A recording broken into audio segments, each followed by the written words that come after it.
नमस्कार दोस्तों, स्वागत है आपका स्टडी फॉर सिविल सर्विसेज में। वीडियो को पूरा देखिए। कोई भी आपका फीडबैक है, कोई सजेशन है, तुरंत वीडियो में कमेंट करके जरूर बताइए। अच्छा लगे तो वीडियो लाइक जरूर कर लीजिए और ऐसे वीडियो लगातार फ्री में पाने के लिए चैनल को तुरंत सब्सक्राइब कर लीजिए और बेल आइकन को जरूर टैप कर लीजिए ताकि आगे भी सारे वीडियो आपको मिलते रहे। यूट्यूब में फॉलो करते हैं तो प्लीज ये वाला फ्री टेलीग्राम चैनल जरूर ज्वाइन कर लीजिएगा। सारे नोटिफिकेशन, सारे अपडेट यहीं पे आते हैं, ध्यान रखिएगा। स्टडी फॉर सिविल सर्विसेज का कोई भी पेड ग्रुप अगर आपको ज्वाइन करना है तो सिर्फ 856480560660897523864455 यही नंबर है हमारे, सिर्फ जहां पे कॉल या व्हाट्सएप कर सकते हैं। इंस्टाग्राम पे हमारा पेज जरूर फॉलो कर लीजिएगा, studyforcivil.services है। ट्विटर पे हमको जरूर फॉलो कर लीजिएगा, @studyforcivils है। सारे क्वेश्चन अटेम्प्ट करिए और स्कोर अपना तुरंत कमेंट करके बताइए। दोस्तों नमस्कार, स्टडी फॉर सिविल सर्विसेज में आप सभी का स्वागत है। इस पर्टिकुलर वीडियो सीरीज में हम यूपीपीएससी की आरओ वैकेंसी के लिए पेड क्विज को देख रहे हैं क्वेश्चन आंसर फॉर्मेट में, ठीक है। और यहाँ पे आपके लिए एक इन्फॉर्मेशन है कि आयोग ने अभी ऑफिशियली अपनी डेट डिक्लेयर की है इस एग्जामिनेशन के लिए, प्रीलिम्स के लिए 11 फरवरी 2024, ठीक। तो समय बहुत ही कम है। बिल्कुल सिलेक्शन अगर आप चाहते हैं तो हमारे पेड ग्रुप से जुड़ सकते हैं, क्योंकि हमारा जो स्टडी मटेरियल है काफ़ी इफेक्टिव है, टू द पॉइंट, और जो भी रिक्वायर्ड है हम आपको वो प्रोवाइड करवाएंगे, ठीक है। तो बहुत ही नॉमिनल फी में आप हमारे साथ जुड़ सकते हैं। एडमिशन के लिए डिस्क्रिप्शन बॉक्स खोल करके देखिए, हमारी कॉन्टैक्ट डिटेल वहाँ पे दे रखी है। आप उस पर कॉन्टैक्ट करके एडमिशन लीजिए और प्रैक्टिस के लिए इस पेड क्विज में भी सिर्फ जुड़ सकते हैं अगर आप चाहें तो, ठीक है। तो इन चीज़ों को फॉलो करें, हमारे साथ जुड़िए और अपने सिलेक्शन को सुनिश्चित करने की दिशा में आगे बढ़ें। यहाँ पे फिलहाल हम अपनी इस सीरीज को आगे कंटिन्यू करते हैं आज के फर्स्ट क्वेश्चन के साथ। पूछा गया है कि निम्नलिखित में से कौन सा युद्ध सबसे पहले हुआ। जितने भी बैटल है मध्यकाल में आप देखते हैं, ठीक है। तो जैसे इसमें सबसे पहले बैटल ऑफ दौरा ही होता है 1532 में, ठीक है। हुमायूं और अफगान्स के बीच में हुआ था, जिसमें हुमायूं ने अफगानों को हराया था, ठीक है। और ये सब जैसे 1540s के अराउंड है ना। बैटल ऑफ सामूगढ़ तो खैर बहुत बात का है, 1658 के अराउंड का जो है ये, है ना। ये तो इसमें ऑप्शन फर्स्ट को चुनेंगे हम। निम्नलिखित में से किसने अपने बादशाह पति के लिए मकबरे का निर्माण करवाया था, ठीक है। तो यहाँ पे बात हो रही है हुमायूंस टॉम्ब की, ठीक है। कहाँ पे है ये? दिल्ली में, एक यूनेस्को का वर्ल्ड हेरिटेज साइट भी है। तो इसका कंस्ट्रक्शन जो है इसकी वाइफ हाजी बेगम जो है ना, इसके निर्देशन में हुआ था, ठीक है। Option B. निम्नलिखित में से किसने चांदी का सिक्का जो है स्टार्ट किया था? तो चांदी का कॉइन जो है स्टार्ट हुआ इसी मध्यकाल में शेर शाह सूरी के द्वारा, ठीक है। अराउंड इसका वेट एक दो बार एग्जाम में पूछ लिया गया है, 178 ग्राम्स। और जो है रुपया, जो आप नाम देखते हैं ना, रुपया, ठीक, तो इसी कॉइन को कहा गया। शेर शाह का उत्तराधिकारी इसमें से कौन था? तो यहाँ पे शेर शाह से मतलब शेर शाह सूरी से हो रहा है, ठीक है, सूर्य डायनेस्टी से संबंधित। तो जैसे इसका मुख्य रूप से हम जो कार्यकाल देखते हैं शेर शाह सूरी का, है ना, तो ये 1540 से 45। तो यहीं पे इसकी डेथ के बाद जो है इसका बेटा था जलाल खान, उसका मूल नाम था, उसने टाइटल अडॉप्ट किया था इस्लाम शाह का, ठीक। तो ये जो है इसके बाद इसका सक्सेसर हुआ। निम्नलिखित में से किसने पूर्वी बंगाल से लेकर के पेशावर यानी पाकिस्तान वर्तमान का जो है वहां तक सड़क ए आजम नाम से जो है जाने जाने वाली एक सड़क का निर्माण करवाया? तो ये भी जो है शेर शाह सूरी ने करवाया है। काफ़ी पॉपुलर है, जो वर्तमान में आप ये जीटी रोड जो देखते हैं ना, ठीक है, इसको कन्वर्ट किया गया है नेशनल हाईवे में। क्या नंबर है उसका, कोई बताएगा क्या? कॉमेंट करिए जरा। दो स्टेटमेंट फिर से है, सही कथन हमको देखना है। कृषकों की मदद के लिए शेर शाह ने पट्टा तथा कबूलियत की व्यवस्था प्रारंभ की, ठीक है। ये बेसिकली एक प्रकार के लैंड सेटलमेंट थे, कह लीजिए, ठीक है। सेकंड है कि कृषकों को सरकार की ओर से पट्टे दिए जाते थे, जिनमें स्पष्ट किया गया होता था कि उस वर्ष उन्हें कितना लगान देना है, ठीक है। तो बेसिकली यहाँ पे ये शेर शाह सूरी के डायनेस्टी से संबंधित ही दोनों कथन हैं, और यहाँ पे जो है दोनों ही बातें हमारी ठीक हैं। सी को चुनेंगे। थोड़ा चाहें तो आप ये जो सूरी डायनेस्टी से संबंधित फैक्ट्स हैं, मोस्टली वो शेर शाह सूरी के बारे में ही ज़्यादातर हैं। एक बार इसको रिवाइज करिए। निम्नलिखित में से किस स्मारक का निर्माण शेर शाह ने करवाया था? तो इनमें से ज़्यादातर मॉन्यूमेंट्स के बारे में हमने पहले बात की हुई है। दिल्ली में ये किला ए कोहना, इंग्लिश में ट्रांसलेशन गलत है, यहाँ पे किला होना चाहिए, ठीक है। तो ये मस्जिद जो है इसने बनवाया। ऑप्शन फर्स्ट को चुनेंगे। बाबर के साम्राज्य में कौन से क्षेत्र सम्मिलित थे ये बताना है। तो 1526 में आप जानते हैं इब्राहिम लोदी और बाबर के बीच जो पानीपत की फर्स्ट लड़ाई होती है, तो वहाँ से मुगल डायनेस्टी जो है एक तरीके से स्टार्ट होती है, ठीक, फाउंडेशन। तो बाबर के 1530 तक के शासनकाल में जितने उसने एरियाज को कॉन्कर किया, तो उसमें काबुल, अफगानिस्तान के क्षेत्र, ठीक है, पंजाब जो वर्तमान है पाकिस्तान और इंडिया का पंजाब मिला करके, आधुनिक उत्तर प्रदेश के मोस्टली वेस्टर्न जो रीजन का क्षेत्र है ये, और इसमें आधुनिक राजस्थान का क्षेत्र जो है ये बाबर के साम्राज्य में नहीं था, ठीक है। 1, 2, 3 को चुनेंगे।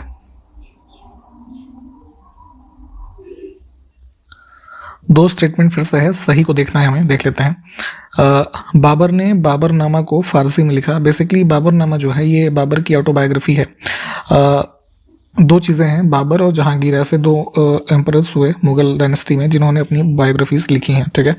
तो पहला स्टेटमेंट गलत इसलिए है, बाबरनामा को फारसी में नहीं बल्कि जो है चगताई तुर्की भाषा में लिखा गया, जो कि बाबर की मदर टंग थी, ठीक है। इसको ध्यान रखेंगे। लेटर ऑन चगताई तुर्की में जो बाबरनामा लिखी गई उसको पर्शियन में ट्रांसलेट किया था अब्दुल रहीम खाना ने, ठीक है, तब जाकर के ये बात पर्शियन में सही होगी। तो इस पहली बात को ध्यान रखेंगे। सेकंड है कि Persian was the official language of Mughal court, तो ये बात तो ठीक है, सेकंड स्टेटमेंट करेक्ट है बस। नेक्स्ट है, दो स्टेटमेंट फिर से हैं, सही को देखना है। अब अकबर की बात हो रही है। अकबर की मनसबदारी व्यवस्था दशमलव आधारित प्रणाली थी, ठीक है। तो बेसिकली देखिए क्या होता था कि मनसबदारी से पहले एक जागीरदारी सिस्टम होता था, ठीक है। सेकेंड स्टेटमेंट को देखेंगे पहले, यहाँ पे फर्स्ट को हम देखते हैं। तो जागीरदारी के प्लेस पे मनसबदारी सिस्टम अकबर ने इंट्रोड्यूस किया, ठीक है, जो कि यहाँ पे ऐसा समझ सकते हैं कि जो ये मनसब वर्ड है, ये एक अरबिक वर्ड है जो कि जिसका अर्थ होता है एक, कह लीजिए, स्टेटस ऑफ अ पर्सन या फिर एक किसी साम्राज्य में या किसी पर्टिकुलर डिपार्टमेंट में एक पोजीशन। तो सेकंड स्टेटमेंट यहीं पे इस चीज़ को जो है आगे क्लैरिफाई कर रहा है कि मनसब शब्द का अर्थ श्रेणी या फिर पद है तथा मनसबदार का अर्थ उस अधिकारी से था जिसे शाही सेना में एक पद या श्रेणी प्राप्त थी, ठीक है। तो यहाँ पे दोनों बातें ठीक हैं। तो अकबर ने मुख्य रूप से जो है एक तरीके से मिलिट्री, चूँकि जो मुगल ये शासन व्यवस्था थी वो मिलिट्री इन नेचर थी, ठीक है। तो उसी प्रकार से कह लीजिए कि जो उनकी शाही सेना थी उसमें मनसबदार वो अधिकारी होते थे जिनको एक रैंकिंग या फिर कह लीजिए पोजीशन को ही प्राप्त होती थी। और ये कैसे, किस पर बेस्ड होती थी, तो दशमलव प्रणाली क्या होती है इसको थोड़ा पढ़िएगा आप लोग, ठीक है, थोड़ा डिटेल हो जाएगा ये। तो यहाँ पे फिलहाल दोनों कथन हमारे ठीक हैं, इसको चुनेंगे हम। निम्नलिखित में से किसने यह आज्ञा दी थी कि आदमी को एक ही स्त्री से विवाह करना चाहिए तथा तभी दूसरा विवाह वह कर सकता है जब उसकी पहली पत्नी बंध्या हो, यानी कि वो जो है बच्चे पैदा करने में असमर्थ हो, ठीक। तो ये स्टेटमेंट भी जो है अकबर का ही है। अकबर ने जिस मनसबदारी प्रणाली को लागू किया वह किस देश में प्रचलित प्रणाली से उधार ली गई थी, ठीक है। तो मनसबदारी व्यवस्था जो अकबर ने लागू की वो पहले प्रिवेल कर रही थी यहाँ पे मंगोलिया में, ठीक है, ऑप्शन सी। निम्नलिखित बादशाहों में से किसको एक प्रबुद्ध निरंकुश एनलाइटेंड ऑटोक्रेट कहा जा सकता है, ठीक है। तो ये बेसिकली एक प्रकार से कई हिस्टोरियन कंपैरिजन करते हैं, जैसे कि इंग्लैंड की क्वीन जो ये एलिजाबेथ या अन्य जो उस समय के फ्रेडरिक वगैरह जो प्रशा के रूलर हुए, उनकी तरीके से पूरा जो शासन था वो अकबर के शासनकाल में उसमें ही निहित था, ठीक है। तो उस रेफरेंस में, अकबर के रेफरेंस में ये चीज़ जो है वो यूज़ की जाती है। ऑप्शन सी को चुनेंगे हम। हाँ, यहाँ पे देखिए थोड़ी सी डिटेल है, इसको एक बार पॉज करके जरा पढ़िए। इनमें से किस कर व्यवस्था को बंदोबस्त व्यवस्था के नाम से भी जाना जाता है? तो अकबर के शासनकाल में ही अराउंड ये 1580s में आइन ए दहशाला ये प्रणाली स्टार्ट की गई, जो कि एक प्रकार से लैंड रेवेन्यू का सिस्टम था, ठीक है। ऑप्शन बी को चुनेंगे। जैसे फिर आगे चल करके ये जो ब्रिटिश टाइम पीरियड में आप परमानेंट सेटलमेंट वगैरह पढ़ते हैं, तो इसी के सब अगले स्वरूप होता है। नेक्स्ट है राजा मान सिंह की बहन मान बाई शाह बेगम, इनका विवाह इसमें से किसके साथ हुआ था? तो ये जो है जहांगीर के साथ इनका विवाह हुआ, ऑप्शन बी।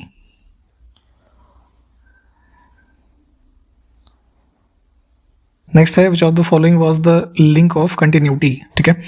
तो ये between Sher Shah and Akbar in the field of land revenue. तो जैसे अभी हमने देखिए ऊपर ही देखा था शेरशाह के लैंड जो है एग्रीकल्चर से संबंधित किसानों के बारे में जो पट्टा वगैरह का सिस्टम, ठीक है। तो वहाँ से जो ये एग्रेरियन रिफॉर्म स्टार्ट हुए, उसके बाद टोडरमल के द्वारा भी जो दहशाला सिस्टम, अभी हमने अकबर की बात की, तो उनके द्वारा भी जो है इस तरीके के प्रयास किए गए, टोडरमल, ठीक है, फिर अकबर, है ना। तो वही चीज़ यहाँ पे पूछी गई थी। यहाँ पे थोड़ा इसको डिटेल में आप पढ़ेंगे ना, जैसे मुगल का ही कह लीजिए जो लैंड रेवेन्यू सिस्टम रहा, तो वहाँ पे ये चीज़ें आपको डिटेल में थोड़ी मिलेंगी, ठीक। तो इसमें फ़िलहाल बी को चुनेंगे। किस इतिहासकार ने दीन इलाही को एक धर्म कहा?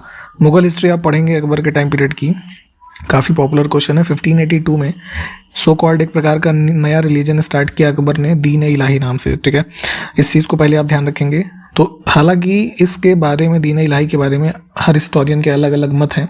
जैसा कि अब यहाँ पे अबुल फजल के बारे में लिखा है, तो अबुल फजल ने जो है अपने राइटिंग्स में ये बताया कि अकबर के टाइम पीरियड में दीन इलाही इसको नहीं कहा जाता था, इसको क्या कहते थे? तौहीद ए इलाही, ठीक है, ठीक है। उसके शासनकाल के बाद जो है इसको दीन इलाही कहा जाने लगा।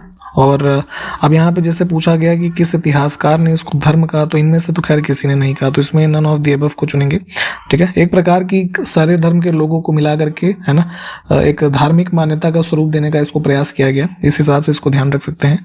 बाकी चाहें तो डिटेल में थोड़ा पढ़िए इसके बारे में। इसमें देखिए कौन सा स्मारक फतेहपुर सीकरी में नहीं है, ठीक है। तो जो एक सिटी बस आई गई अपने आप में फतेहपुर सीकरी, उसमें कई सारे मॉन्यूमेंट्स अलग अलग हैं। यहाँ पे अकबरी महल जो है तो ये आगरा में ही, बट ये इसका पार्ट नहीं है, ठीक, ये आउट हो जाएगा। दिल्ली में कौन सा ऐतिहासिक स्मारक भारतीय तथा फारसी वास्तुकला शैली का उदाहरण है? तो अभी जैसे हमने ऊपर हुमायूंस टॉम्ब की बात की थी, ये उसकी ही बात हो रही है, ठीक है। ऑप्शन सी, चार बाग स्टाइल में बना हुआ पहला मॉन्यूमेंट इंडिया का यही है, इसको ध्यान रखेंगे। और यहाँ पे फारसी तथा जो है जो इंडियन वास्तुकला उस समय मौजूद थी, उसका एक मिश्रण है ये। अकबर के द्वारा अपनाई गई सुलह ए कुल, ठीक है, जिसका अर्थ क्या था? सार्वभौमिक शांति तथा भाईचारा। तो इसकी अवधारणा निम्नलिखित में से किस पर आधारित थी? तो ये बेसिकली है ना, राजनीतिक उदारता हो, धार्मिक सहनशीलता तथा उदारवादी सांस्कृतिक दृष्टिकोण, सभी धर्मों के प्रति जो है रवैया बेहतर हो। तो सभी इसमें कारण क्या मतलब इसी के, इस पर आधारित थी सुलह ए कुल की नीति। तो इसको ध्यान रखेंगे, किसने स्टार्ट किया था? अकबर ने। अकबर के काल में महाभारत का फारसी भाषा में अनुवाद जिसके निर्देशन में हुआ वह कौन था? तो महाभारत महाकाव्य के बारे में आप जानते हैं, तो इसको अकबर के काल में ट्रांसलेट किया गया फारसी में, फैजी के निर्देशन में। और जैसे आपके लास्ट ईयर जो आरओ का एग्जाम हुआ था, उसमें पूछा गया था कि इसका फारसी अनुवाद जो है महाभारत का, उसको क्या कहते हैं? तो उसका नाम है जो है रज़्मनामा, ठीक है, ठीक, ध्यान रखेंगे इस नाम को भी, ये आगे भी पूछा जा सकता है। इस क्वेश्चन को बताने की जरूरत ही नहीं है, ठीक है। ऑप्शन सी, निम्नलिखित में से किस बादशाह का मकबरा भारत में स्थित नहीं है? मुगल बादशाह ये सारे रहे। बाबर का है काबुल में, हुमायूं का दिल्ली हमने देख लिया, अकबर का आगरा, और जहांगीर का लाहौर पाकिस्तान, ठीक है। तो 1 और 4 ऑड हो गया।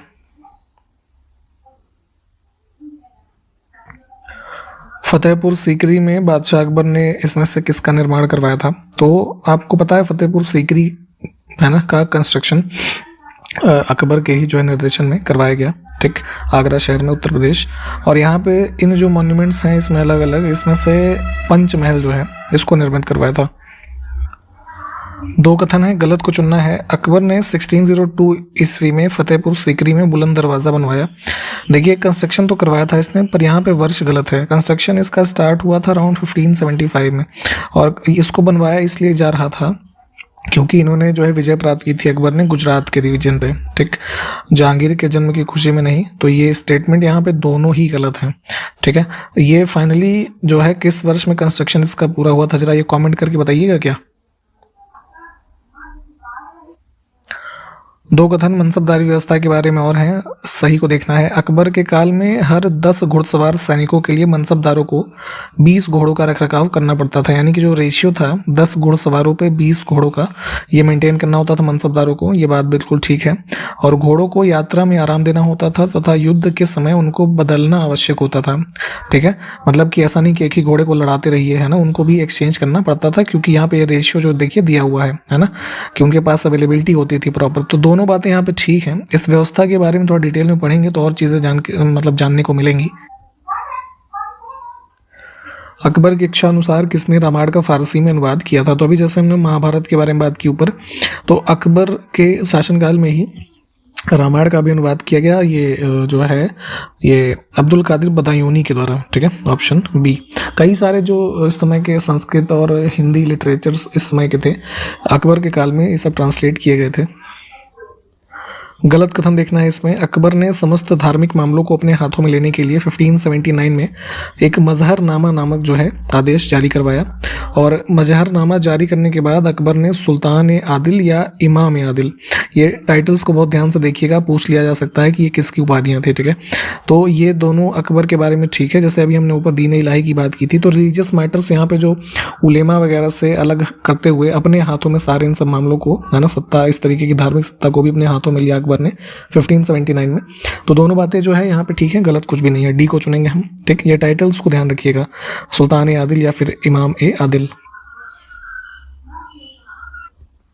नेक्स्ट है, किस राज्य सरकार ने पंचामृत योजना शुरू की है? तो ये जो है स्कीम अराउंड अगस्त 2022 में उत्तर प्रदेश की सरकार ने स्टार्ट किया था। और एम क्या है?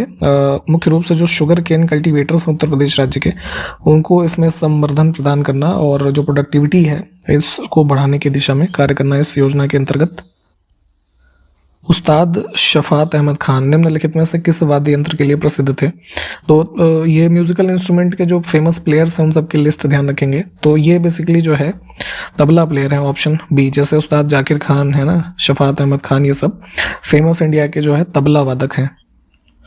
हर्षवर्धन के दरबारी कवि कौन थे? कोर्ट पोएट्स के बारे में अक्सर पूछ लिया जाता है, तो ये जो है बाणभट्ट, ऑप्शन सी।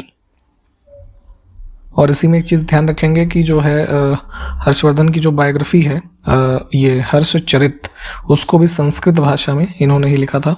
ये क्वेश्चन भी पूछ लिया जा सकता है। एक हॉकी टीम में मैदान पर कितने खिलाड़ी होते हैं? तो किसी मैच में, फील्ड हॉकी में, एक टीम में 11 प्लेयर्स होते हैं, क्रिकेट के जैसे। किस नदी को दक्षिण गंगा के नाम से भी जाना जाता है? तो दक्षिण गंगा कहते हैं गोदावरी को, ऑप्शन बी। गोरखपुर भारत के इसमें से किस जोन के रेलवे का मुख्यालय है? तो रेलवे के जितने भी इंडिया में जोन्स हैं उन सब के हेडक्वार्टर कम से कम आप ये लिस्टिंग पढ़ लीजिएगा। जैसे एक फेमस है ना, नॉर्थ सेंट्रल रेलवे NCR, ये प्रयागराज में है इसका हेडक्वार्टर।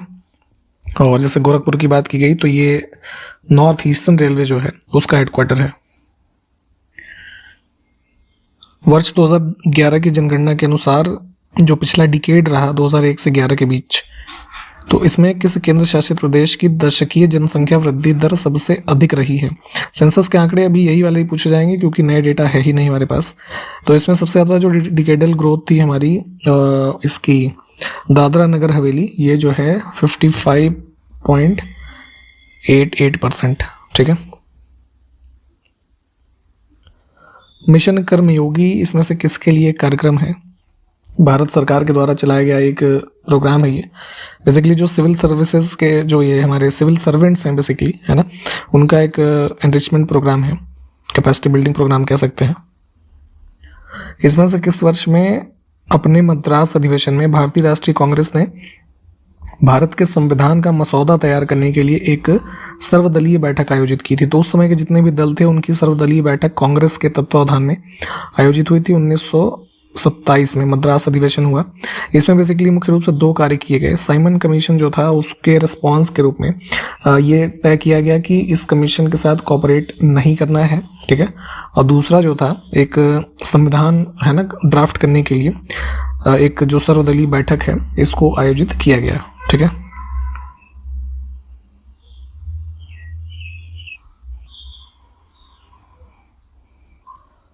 नेक्स्ट है, कौन सा अम्ल आमाशय में प्रवेश करने वाले जीवाणुओं को नष्ट कर देता है? तो क्या होता है हमारे बॉडी में, है ना, सिक्रेशन किस चीज़ का होता है? Hydrochloric acid. तो इसी के कई सारे फंक्शंस हैं जिसमें किसी बैक्टीरिया को डिस्ट्रॉय करना, ठीक है, न्यूट्रिएंट्स का एब्जॉर्प्शन, डाइजेशन, ये सब को सपोर्ट करता है ना, hydrochloric acid.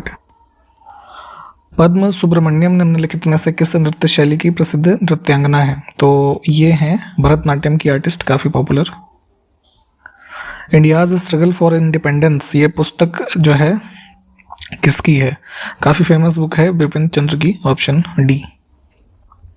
Inter state council की कॉम्पोजिशन के रेफरेंस में बात हो रही है भारत के प्रधानमंत्री के द्वारा। इसमें मनोनीत कितने केंद्रीय मंत्रिपरिषद के मंत्री होते हैं, कुल मिला के ये बात पूछी गई।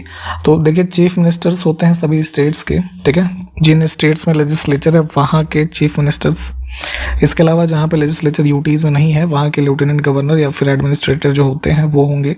इसके अलावा जो है ये प्रधानमंत्री के द्वारा होम मिनिस्टर को इंक्लूड करते हुए 6 यूनियन मिनिस्टर्स जो होते हैं उनको इसमें जो है शामिल किया जाता है, तो इस चीज़ को ध्यान रखेंगे। बैसाखी महोत्सव प्रमुख रूप से इसमें से किन राज्यों में मनाते हैं, तो ये पंजाब और हरियाणा का काफ़ी पॉपुलर जो है फेस्टिवल है। स्वर्ण सिंह समिति की सिफारिशों पर इसमें से किस अमेंडमेंट के माध्यम से 1976 में जो हुआ संविधान के भाग 4A इसमें मौलिक कर्तव्यों को शामिल किया गया है। तो फंडामेंटल ड्यूटीज जिनकी कुल संख्या है 11, ठीक है, तो ये वाला भाग ऐड हुआ था सरदार स्वर्ण सिंह कमेटी की जो रिपोर्ट थी, इसके आधार पे 42nd अमेंडमेंट हुआ था कॉन्स्टिट्यूशन में। 1895 में अन्य भारतीयों के साथ महात्मा गांधी ने नस्लीय भेदभाव का विरोध करने के लिए इसमें से किसका गठन किया था। तो इंडिया में आने से पहले ये साउथ अफ्रीका में थे गांधी जी। तो 1895 में है ना नेशनल कांग्रेस, इसकी स्थापना की गई थी इनके द्वारा। अगला है फर्न किस प्रकार के जो है पादप वर्ग का एक उदाहरण है। तो प्लांट ग्रुप जो होता है, प्लांट किंगडम हम कह सकते हैं। तो इसमें बेसिकली फर्न ऐसे पौधे होते हैं जो ठंडे या कह सकते हैं नम या फिर जो छायादार स्थान है उन पे पाए जाते हैं, और ये टेरिडोफाइट का एग्जाम्पल है, ठीक है। तो बस इतनी सी इन्फॉर्मेशन ध्यान रखेंगे, बहुत ज़्यादा इसमें है नहीं। निम्नलिखित में से किस पवन का संबंध अत्यधिक ठंड और शुष्कता से है। तो बहुत ही एक्सट्रीम कोल्ड और ड्राइनेस वाली विंड्स होती हैं कौन सी इसमें, जो पोलर रीजन से ईस्टर्ली विंड्स बहती हैं, ऑप्शन सी। निम्नलिखित में से कौन सा देश 2024 के दक्षिण एशियाई खेलों की मेज़बानी करेगा। तो ध्यान रखेंगे ये होगा पाकिस्तान में। केंद्रीय कृषि मंत्री नरेंद्र सिंह तोमर ने अक्टूबर 2022 में यह घोषणा की थी कि केंद्र सरकार कृषि व्यवसायों के लाभकारी विचारों का समर्थन करने के लिए इसमें से कितने 100 करोड़ रुपए का एक एक्सेलरेटर प्रोग्राम शुरू करेगी। तो एक्सेलरेटर प्रोग्राम ध्यान रखेंगे अक्टूबर 2022 में अनाउंस किया गया था। इसमें 500 करोड़ रुपए का जो एलोकेशन है, ऑप्शन सी। टारगेटेड ग्रुप ध्यान रखेंगे इसमें कौन सा है, ठीक है। और यहाँ पे इस वीडियो को हमने कंप्लीट किया है। सारे क्वेश्चंस प्लीज़ आप देखें, और हमारे ग्रुप से जुड़ने के लिए प्लीज़ कांटेक्ट कर सकते हैं हमें आप, डिस्क्रिप्शन बॉक्स में कांटेक्ट डिटेल जो हमारी है, ठीक है। तो इसके आगे से जो क्वेश्चंस हैं उसको अगले वीडियो में स्टार्ट करेंगे। तब तक के लिए नमस्कार, जय हिंद।